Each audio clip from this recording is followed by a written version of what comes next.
Chapter 511.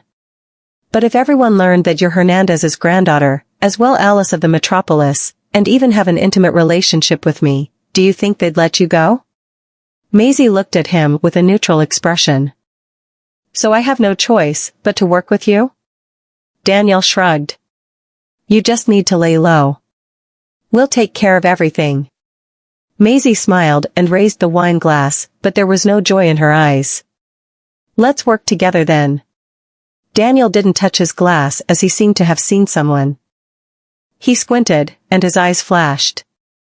Maisie turned around and saw Nolan being pushed in by Quincy in a wheelchair. The bodyguards and Daniel's bodyguards faced each other, and the air became still as if a battle was about to break out. Maisie stood up immediately and turned to look at Daniel. You did this intentionally? Daniel shrugged, his face not showing a hint as to whether this was deliberate or he was oblivious. Mr. Kent, we haven't met in 3 years. I didn't know that you were close with my ex-wife. Nolan's eyes were as dark as the night sky. It was as if a storm was brewing. His aura was cold and turbulent. Daniel's slight shock disappeared quickly. They're divorced? Maisie parted her lips. I didn't I guess I don't have the right to care if you meet with Ms. Vanderbilt. Nolan coldly looked at her. Maisie swallowed everything she was about to say when she saw how different he was. Daniel picked up the wine glass with a smile.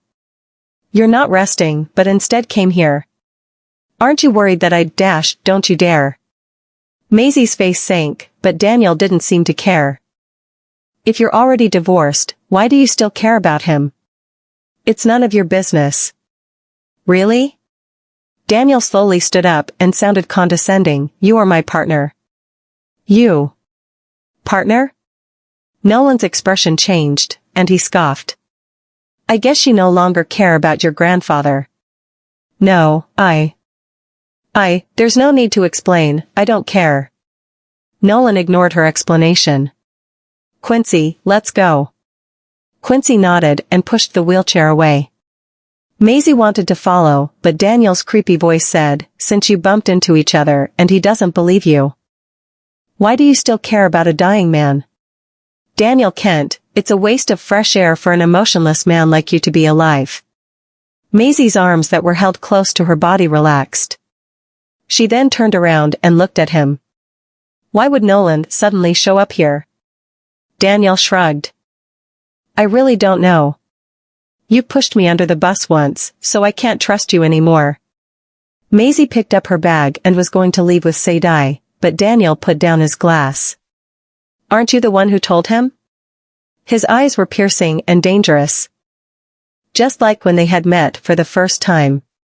Maisie paused and turned around to look at him. Do you think I would tell Nolan that I was going to meet you and coincidentally let him find out that we're working together? Daniel pressed the glass on his lips, but didn't take a sip. You know how important Nolan is to me, so you forced me into working with you. I'd rather he knew that I was forced into this. You've achieved your goal. Chapter 512. Maisie coldly stared at him and immediately left the restaurant. Daniel finished the wine in his glass, put it down, and said to the person behind him, go look into her relationship with Nolan. Maisie got into the car and immediately got a call from Nolan. She smiled and answered, your acting was on point. Nolan said in a low voice, with a hint of jealousy, don't dine with him, come back now. No, Maisie raised her brow, I'll go back when I'm done with dinner. Maisie ended the call, before Nolan could finish. She got Sadai to slow down and took a long time to get to the East Island Villa. Sadai was used to her visits to the East Island Villa and didn't question it. Maisie walked into the villa and bumped into Quincy, coming down from upstairs. He smiled awkwardly. You're here, Ms. Vanderbilt. Mr. Goldmann is in the room. He looks angry. Angry? Maisie paused and looked at him. Nothing a little shower of love won't solve. Quincy was rendered speechless. This was the same way Nolan would act a long time ago. He walked forward and looked towards Sadai, who had her hand in her pocket. She had a cold poker face on and exuded a vibe that would repel anyone from getting close to her. When Maisie stepped through the doorway of the room, a strong arm pulled her into his arms while a face was buried in her neck. "You did that to make me angry, didn't you?" Maisie had done her part, so why would she stay and have dinner with that man? "You're so weak right now. How would I have the heart to make you angry?" She turned to look at him and winked. "But seeing that your acting was quite good, you should be rewarded." She stood on her toes to kiss his cheek upon saying that. Nolan paused and stared at her quietly. After a long time, he looked down. Daniel isn't a trusting person.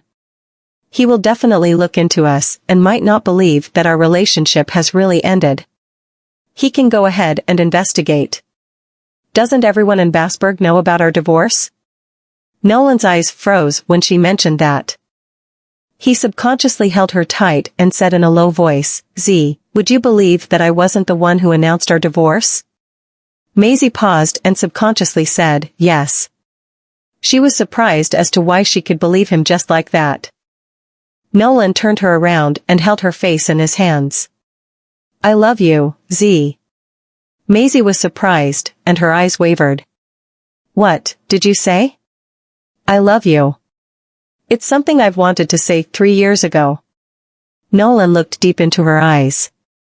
"I'm afraid that if I don't say it now, I won't get the chance to."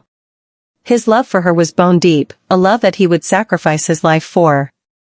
"I've been like a zombie for the past 3 years without you by my side. I didn't have a reason to live on. If it weren't for the kids or to look for you, I might not have survived." Nolan would want to see her one last time even if he was dying, but he was also afraid of dying in front of her. Maisie's soft heart was touched. She shuddered, afraid that if she blinked, something might escape her eyes. He lowered his head and gently kissed her tears away until he got to her lips. Maisie was fully submerged in it when she put her hands behind his neck to feel his presence. If Nolan didn't love her that much in the beginning or treated her badly, she wouldn't have found it so hard to leave him. However, he had never hidden his love for her, and his love never ended. The first person to fall would lose, and it would be a thorough loss. Chapter 513. If Nolan didn't want to lose, why would he let her into his heart? A lot of people understood that, but a lot of people would also willingly lose. At the Kent mansion in the study, the bodyguard said something to Daniel from behind him while he took a drag from his vape pen. The white vapor circled, covering his cryptic eyes. "So they really are divorced?" The bodyguard answered, "Yes, 3 years ago. It was a huge deal, and he heard that his wife didn't want the divorce at first and kept sticking around." Daniel squinted and slowly turned around. "Send someone to keep an eye on them." Maisie and Nolan continued acting for the next few days when they were out.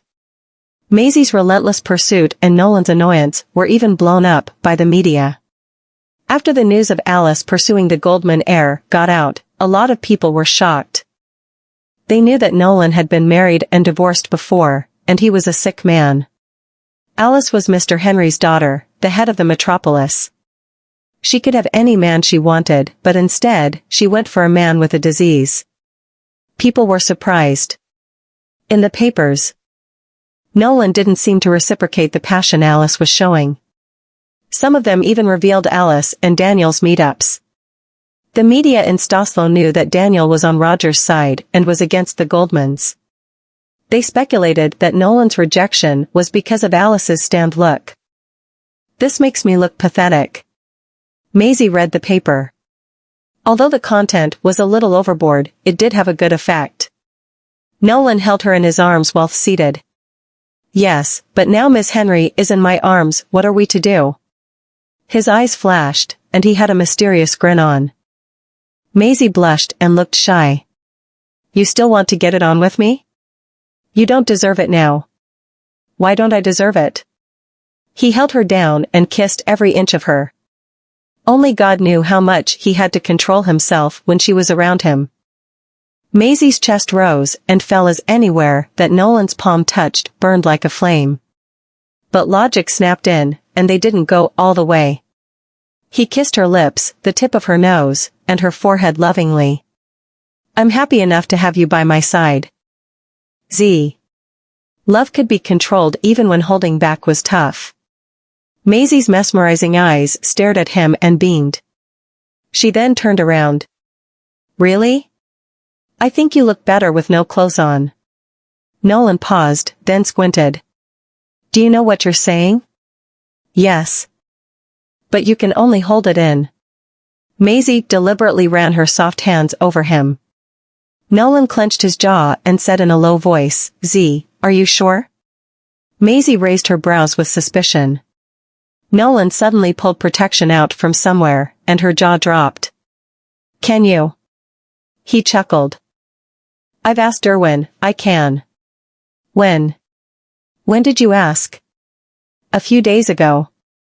Maisie immediately pushed him away after seeing his proud moment after a long planning and got up from the couch just to be pulled back into his arms. He nibbled on her ear. You're not getting away. I gave you a chance.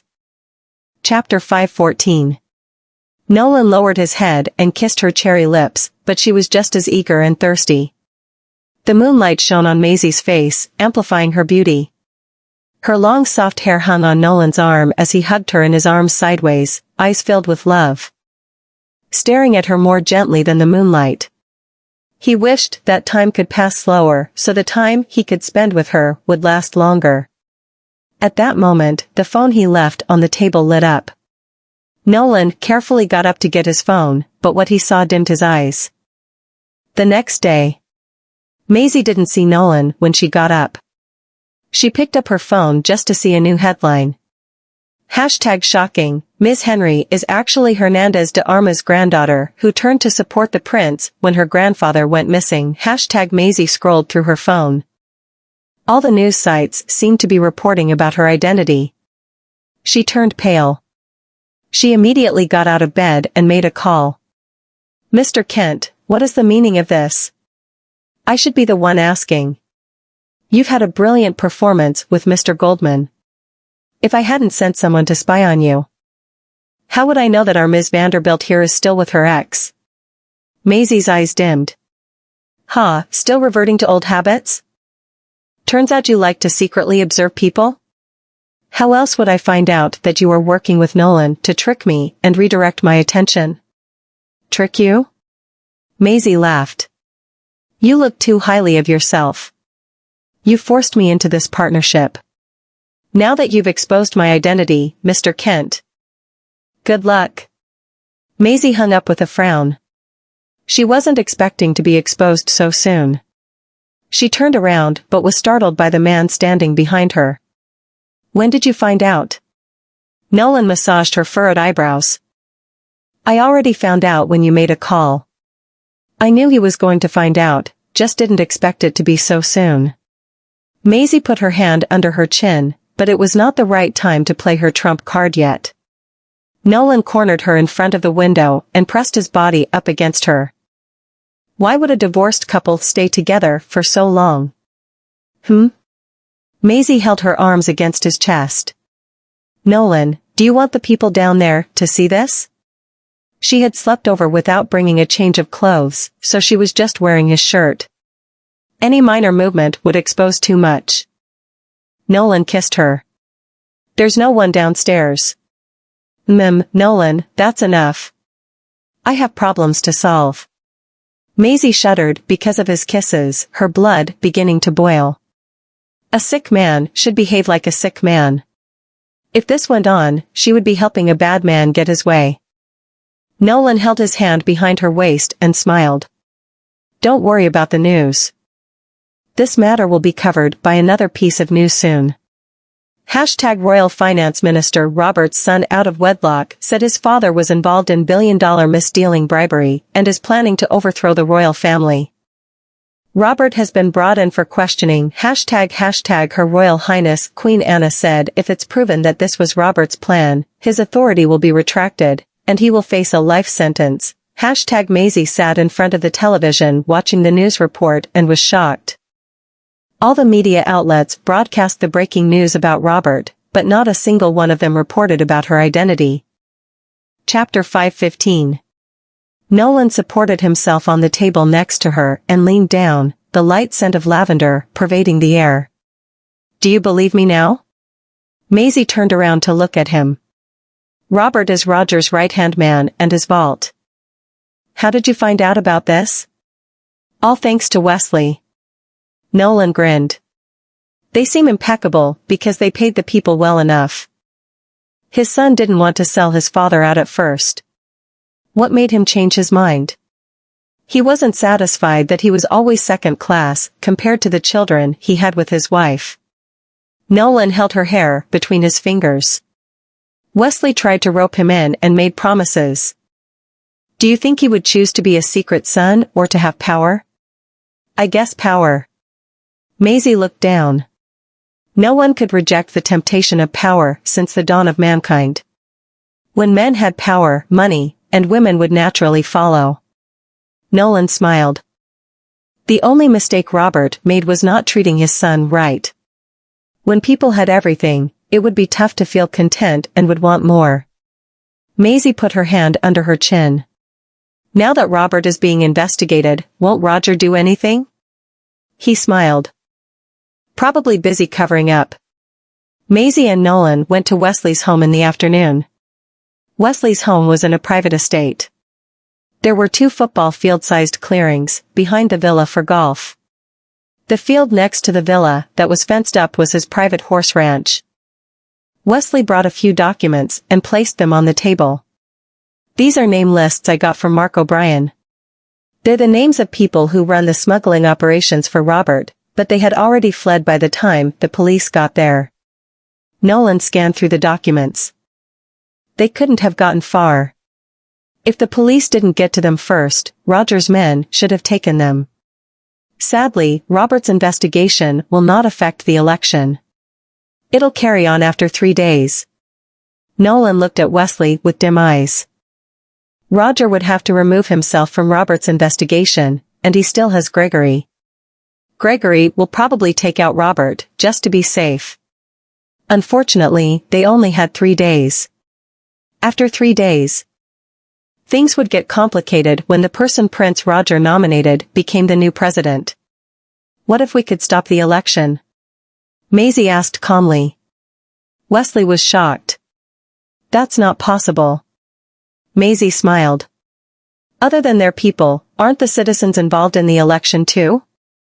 If the people worked together and protested, and what they were protesting became reality, the election would not run.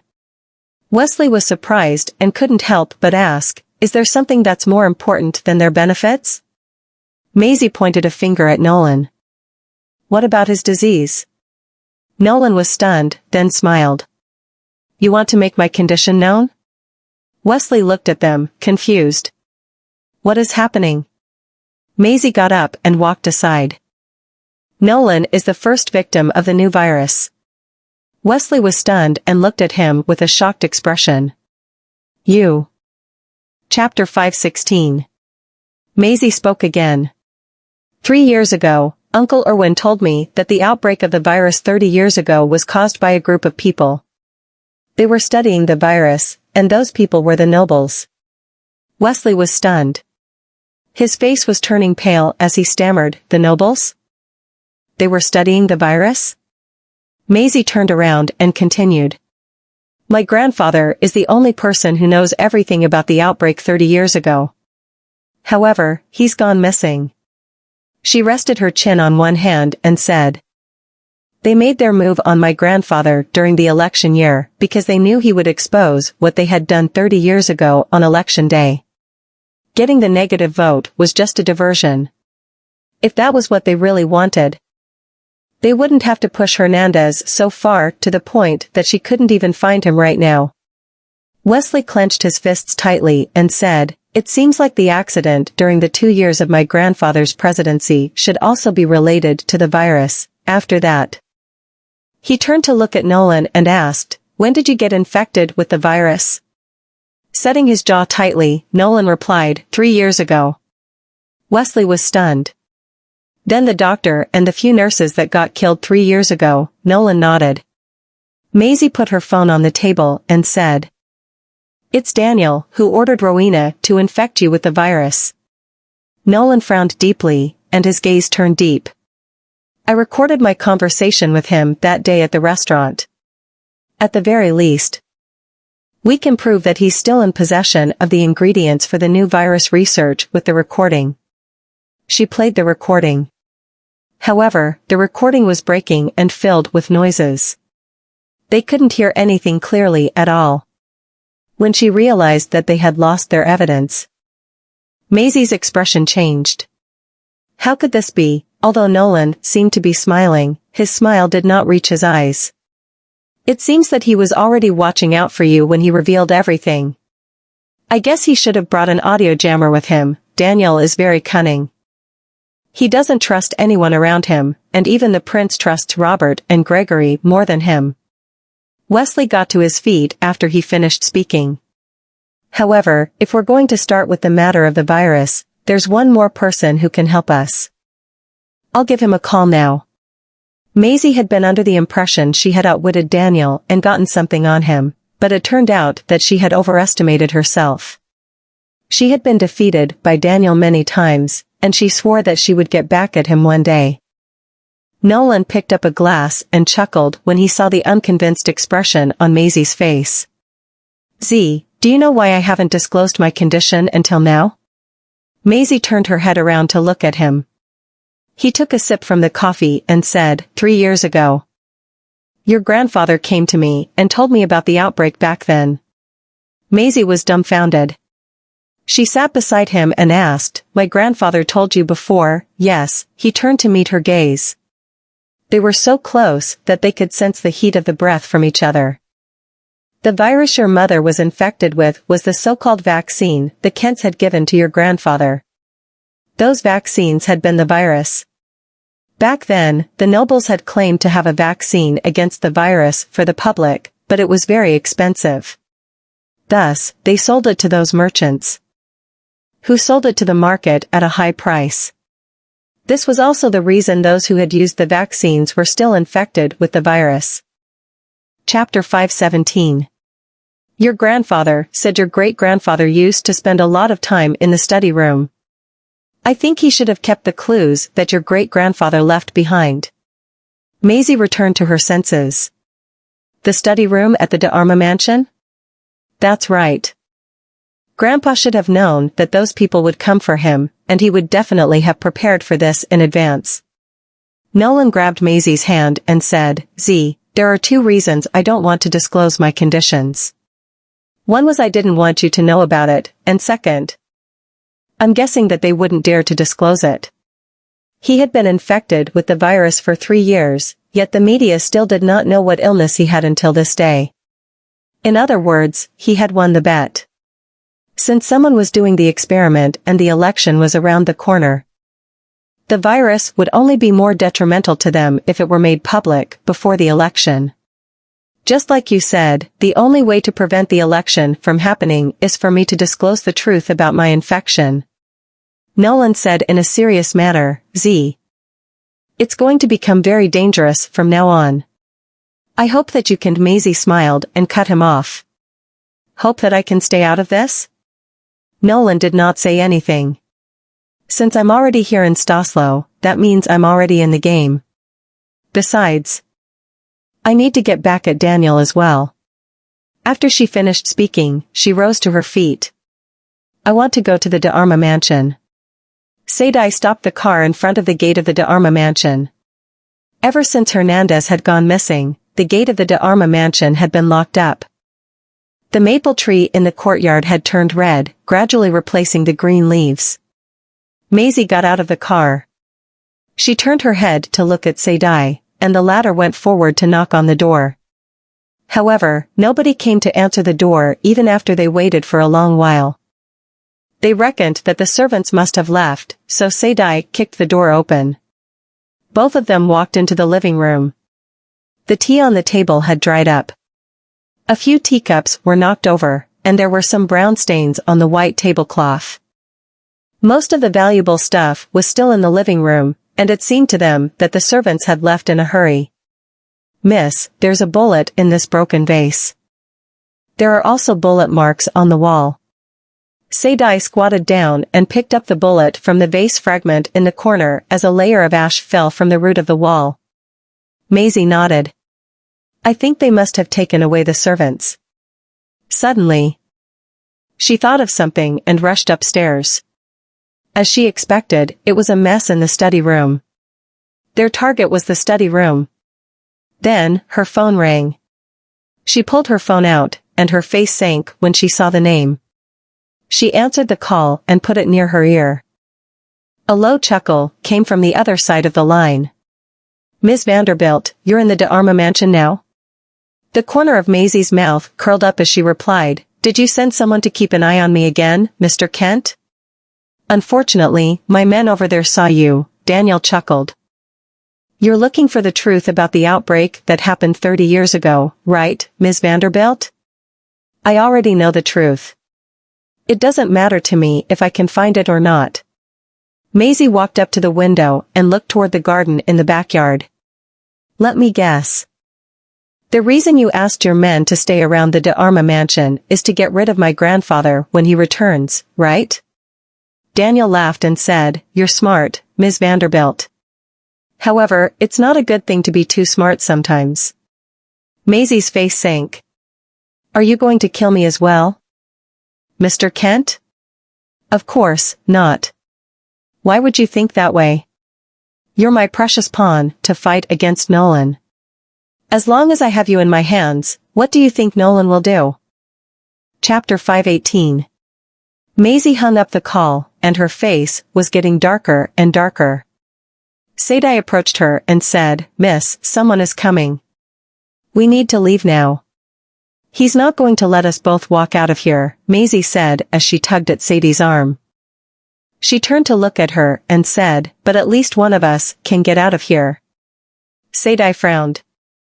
When Maisie and Sadie came out of the study room, they saw a few black-clad men coming up the stairs.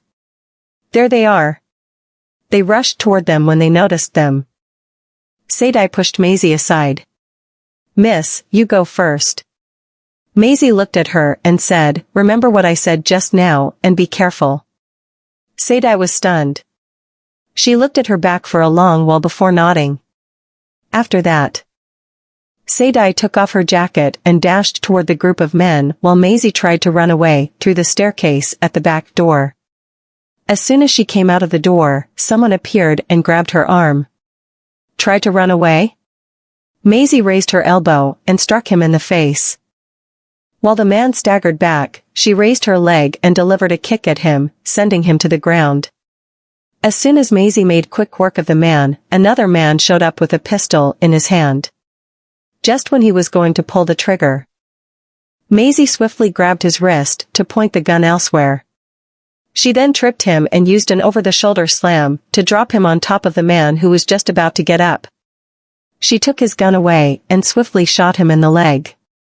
The man screamed in pain. When she was running toward the gate, a few cars appeared and blocked her path. A few black-clad men came out of the cars and pointed their guns at her. Maisie threw the pistol away as if she had already anticipated this and lifted her arms after the men brought her into the car. Maisie looked at de Arma mansion, and a faint smile appeared at the corner of her lips. They injected a sedative into her to knock her out. By the time she regained consciousness, she found herself strapped down in a large laboratory. There were a lot of medical appliances around. And in the green glass tanks at the corner of the wall, specimens of babies and adult men and women were soaking in formalin. The strong smell of chemicals made her feel sick. Suddenly, the door opened up and a man and a group of medical staff wearing protective suits came in. The man was none other than Daniel. "It surprises me that you fell into my hands so quickly, Ms. Vanderbilt. I thought you'd been wanting to capture me?" Maisie looked around the laboratory and chuckled. "Could it be that you want to inject the virus into my body and make me into one of your white mice?" Daniel stopped in front of her, lifted her chin, and leaned closer to her. His eyes were deep as he said, honestly, "I'm kind of reluctant to turn you into our white mouse, just like Nolan. Maisie pressed her lips thin and looked him straight in the eyes. It really is the Kents, carrying out the experiment secretly. That's right. It has always been us, Daniel replied. Hernandez and his father knew about this secret, and since you're already here, let me tell you something. We were the ones who killed Hernandez's father and made Patrick our scapegoat. Unfortunately, we thought Hernandez would continue to hate the Goldmans like what he used to do in the past, but he found out the truth in the end. That old man has been giving us a lot of trouble in the past few years, so we orchestrated an accident for him. It's such a shame that I can't see his dead body with my own eyes. Maisie's eyes turned bloodshot, and she hissed. You find these things glorious, don't you, Daniel? Daniel asked someone to bring him a chair. He sat with his legs crossed in front of her. His face was unreadable as he said, let me tell you a story. A long time ago, there was a woman. She followed her parents, and they smuggled themselves into Staslo, a country just after the war. Chapter 519. She was only 14 when she arrived in Staslo. She couldn't speak their language and had to live in the slums with her family, not knowing when the next meal would come. At that time, people in the slums were not treated as human beings at all by the people of the upper class. They had no human rights and had to be obedient brutes. In order to make a living, some of the people in the slums would send their daughters to become servants of the rich and powerful. The girl was one of them, and her parents sold her to an old, wealthy merchant who had no children in exchange for money. She didn't have a good life either after her parents sold her to the old wealthy merchant. He would beat her up from time to time, and she did not get enough food to eat or sleep. She was barely living a human life. Later, she decided to change her life. She worked hard at learning their language and tried her best to please the old wealthy merchant. She even took the initiative to keep his guests company, using her youth and beautiful face to her full advantage.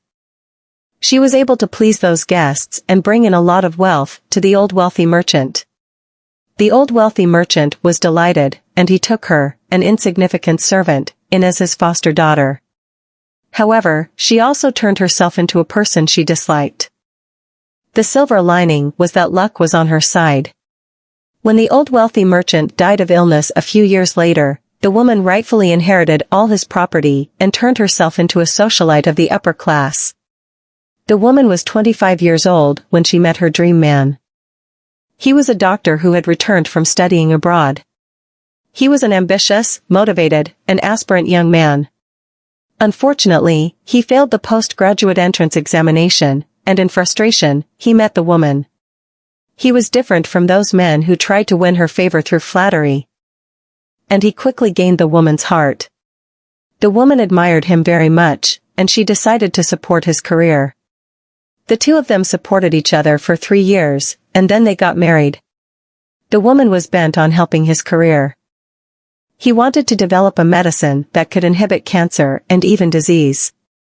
They started with experiments on patients with terminal cancer, but none of them succeeded. For the sake of the man's career, the woman even brought her parents, who had ruthlessly sold her to the old wealthy merchant and used them for this dangerous experiment. In the end, neither of her parents got sick that year. Even her father had shown signs of recovery from his cancer. And they thought they had succeeded until the nobles and the royal family found out what they were doing. The man won the honor, while the woman was pregnant. She stayed at home and waited for the child to be born. However, the man wanted more after he obtained power and wealth.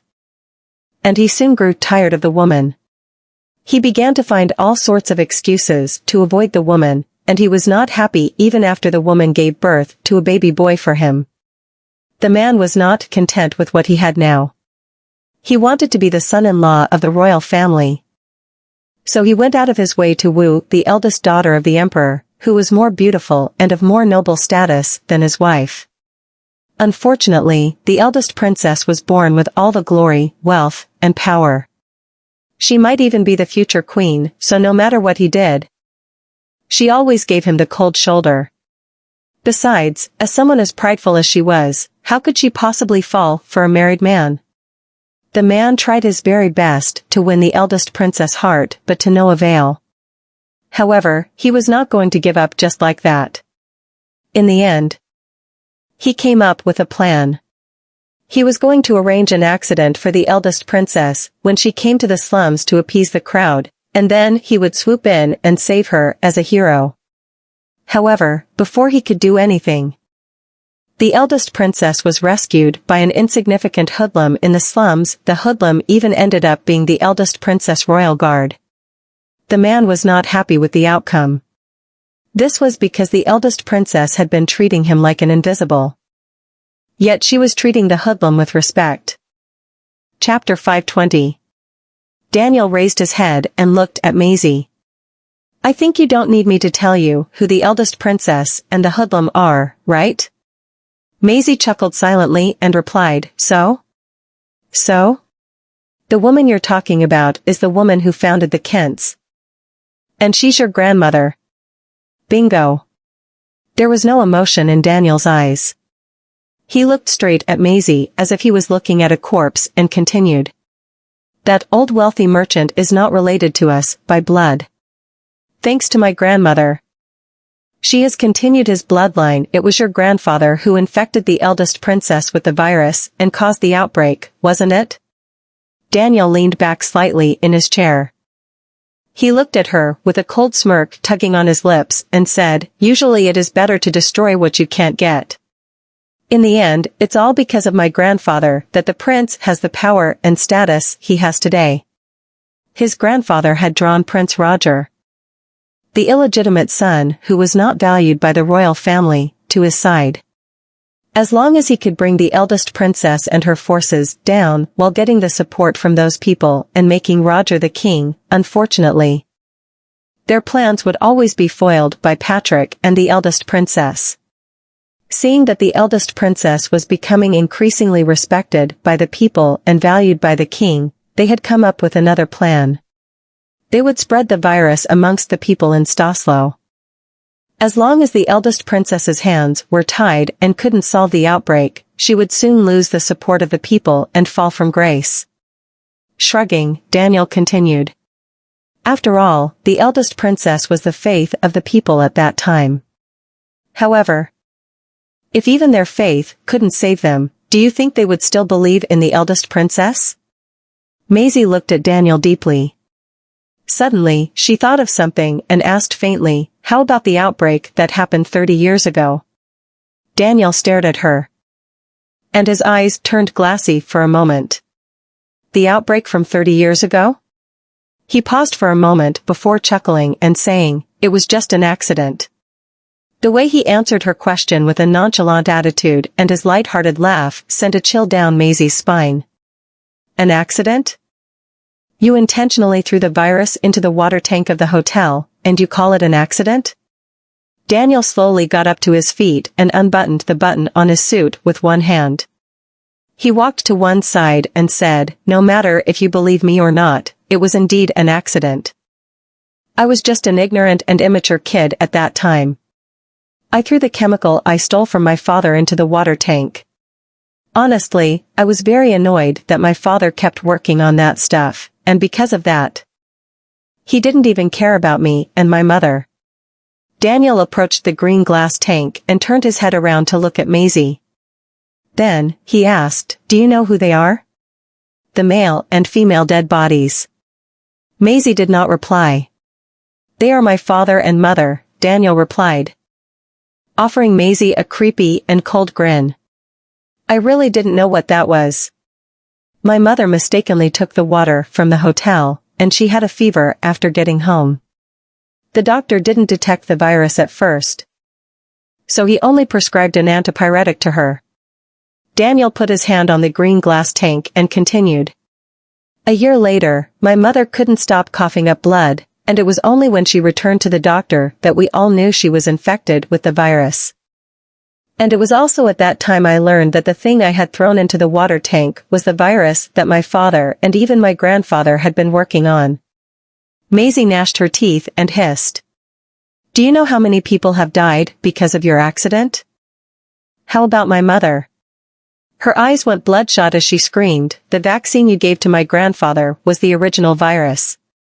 You all knew it was the virus, yet you still deceived my grandfather.